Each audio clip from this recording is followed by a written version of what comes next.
পৰীক্ষাসমূহ কেতিয়া অনুষ্ঠিত হ'ব সেই বিষয়েও মোক প্ৰশ্ন কৰে। আজি আমি সেই বিষয়েও এখন বৈঠক কৰিছিলোঁ।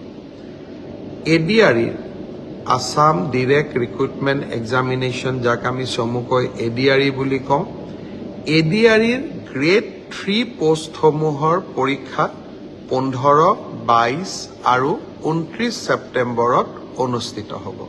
মই আকৌ এবাৰ কৈছোঁ যে গ্ৰেড 3 পোষ্টসমূহৰ বাবে ইণ্টাৰভিউ 15, 22 আৰু 29 ছেপ্টেম্বৰত অনুষ্ঠিত হ'ব।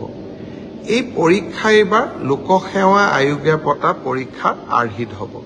প্ৰথমতে প্ৰিলিমিনাৰী পৰীক্ষা হ'ব, তাৰ পিছত মেইনছ হ'ব, আৰু মেইনছৰ পিছত আমি ভাইভা প্ৰক্ৰিয়াৰ মাজেৰে আমি সমগ্ৰ ইণ্টাৰভিউ প্ৰক্ৰিয়াটো সমাপ্ত কৰিম। প্ৰিলিমছ এক্সাম তৃতীয় শ্ৰেণীৰ পদসমূহৰ বাবে 15, 22 আৰু 29 ছেপ্টেম্বৰত অনুষ্ঠিত হ'ব। আজি আমি জুলাই মাহত আছোঁ। মই আশা কৰিম যে আমাৰ শিক্ষাৰ্থীসকলে, চাকৰি প্ৰাৰ্থীসকলে যাতে পঢ়া শুনা আৰম্ভ কৰে। ঠিক সেইধৰণে চতুৰ্থ শ্ৰেণীৰ বাবেও আমি একেটাই ব্যৱস্থা হাতত ল'ম।